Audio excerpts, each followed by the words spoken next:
সবাইকে good morning. Hello বন্ধুরা, তোমরা ভালো আছে, সুস্থ আছে, আমিও ভালো আছি। আর আমি এসেছি বাপের বাড়ি। আমি প্রথমে একটা ভিডিও শ্যুট করলাম একটুখানি, কিন্তু আমি ভুল হয়ে গেছে কি বলো তো, ভুলও করেছিল ক্যামেরাটা, তো সেই জন্য ক্যামেরাটায় ভালো ছবি দেখা যাচ্ছে না। তো এখন আমি এই যে চিড়ে ঢালছি, একটু বাবাকে চিড়ে দেবো। সকালবেলা এখানে আমি অনেক সকালে আমার ঘুম ভেঙে গেছে, 5টারও আগে ঘুম ভেঙে গেছে। তাও উঠেছি 5টার সময় উঠেছি, উঠে দেখি আমার মার সব কাজ হয়ে গেছে। তারপরে আমি একটু একটা ঘর ঝাড় দেওয়ার বাকি ছিল, সেটা দিলাম, আর ঘরটা পুছে দিলাম, আর বাকি সব মা করেছে। ঠিক আছে, সকালবেলায় গেলাম, কচু শাক কাটলাম, কিন্তু আমি একা শাক কেটেছি, তো কচু শাক নিয়ে এসেছি, ও কাটছে। আর এদিকে আমি বাবার জন্য চিড়ে ভাজা নিয়ে নিয়েছি, চিড়ে ভাজা দেবো। আর হেভি গরম পড়েছে, এতক্ষণ অতটা গরম লাগছিল না, এখন যেন বেশি গরম লাগছে আমার। ঠিক আছে, আর কি করা যাবে, গরমের দিনগুলো গরম পড়বে। চলো চিড়ে ভাজাটা দিয়ে আসি বাবাকে দিকে একটা, বাবার মামি আছে তো দুজনাকে দুটো। দেখো আমি ঘেমে গেছি কত, একটু সময়ের মধ্যে। এ নাও, কোনটা নিবে তুমি? একটা নাও, তোমার মামিকে একটা দাও। ও দেখো একটা ইয়ে পড়লো, এ না। তো বাবাদেরকে দিলাম চিড়ে ভাজা।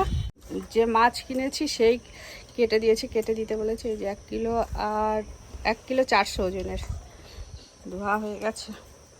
না, মাছটা ওখানে রাখো দিতে।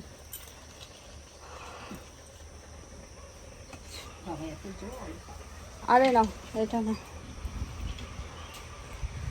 তো চলো, আমাদের গ্রামের বাড়ি, গ্রামের পরিবেশ একটু দেখাই। বোন এদিকে কচু শাক কাটছে, ওকে আর দেখালাম না। বাবা এখানে দাটা রেখে দিয়েছে।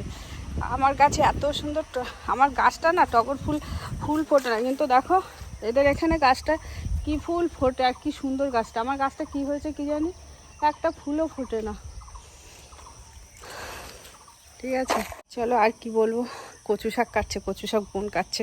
আর এখানে ঝড়ে কাঁচা কলা পড়ে গেছে, কেউ অন্যের কাঁচা কলা, কিন্তু আমি কাঁচা কলাটা নিয়ে এসেছি, বাড়ি নিয়ে যাব, কাঁচা কলার বড়া খাবো। জানি না, আমও হয়েছে অনেক, কত আম।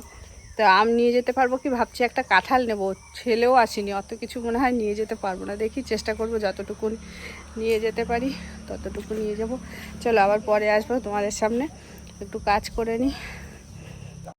কাঁচা কলা আর কাঁচা কলার মোচা এখানে এমন জিনিস যে বিক্রি করে না লোকে, এমনি ঝড়ে পড়ে আছে, তো আমি আবার নিয়ে আসলাম, ঝড়ে পড়ে গেছে। আর এদিকে এই যে কচু শাক কাটছে, কোথায়, এই যে জল দেওয়া ভাত, তো সেটাই তোমাদের সাথে দেখাচ্ছি।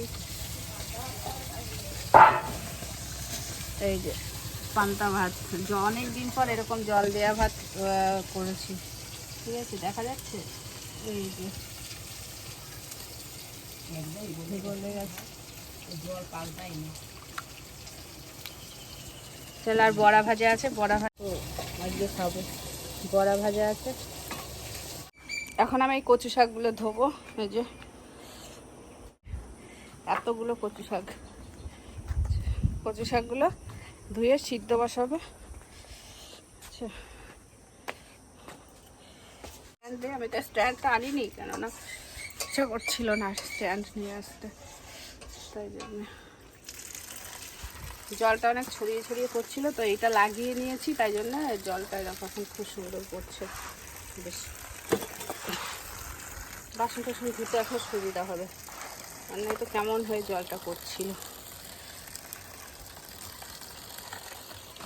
এখন সুন্দর হবে।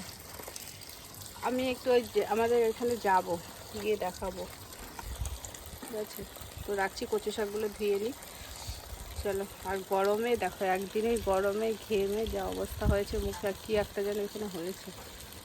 এইটার হ্যাঁ,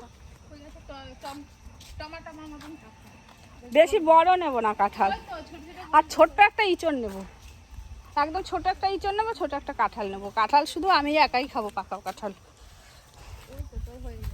জানি না কতটা টেনে নিতে পারবো, খুব রোদ, প্রচণ্ড রোদ। ওইটা বাপের বাড়ি, আর এই মাঝে একটা প্লট, ঠিক আছে, তারপরে বোনের বাড়ি। প্রচণ্ড রোদ, যাচ্ছি। তোমাদের একটুখানি দেখাই। দেখো ছাগল চড়ছে, ছাগল চড়াচ্ছে, ঘাস সুন্দর ঘাস হয়েছে। আর এই যে গ্রামের পরিবেশ, আমাদের লেবু গাছ।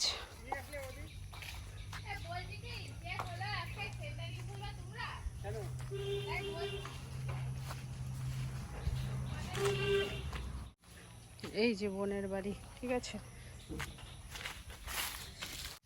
এই যে এটার থেকে আমি কলা নিয়েছি, কলাগুলো সব পড়ে আছে। আর একটা এইটাকে, এই যে এই কলার কাঁদিটা মনে হয় বিক্রি করবে না, কোনোটাই বিক্রি করবে না, থোড় ভেঙে গেছে আর বড় হয়। এই দেখো মাধবীলতা, খুব সুন্দর হয়েছে। এটা বাবাই লাগিয়েছিল, বাবার মাধবীলতা ভালো লাগে, কিন্তু গাছগুলোকে বেশ সুন্দর করে দিলে পরে বেশি ভালো লাগে, তাই না? এরকমভাবে রয়েছে তো ওই জন্য ভালো লাগে না, মানে ওই নেই। আর ফুল বেশি ফোটেনি, এই যে এখানে একটা ফুটেছে, এই যে দেখা যাচ্ছে, এই যে একটা। আর দেখো কত শুধু সবুজ চারিদিকে।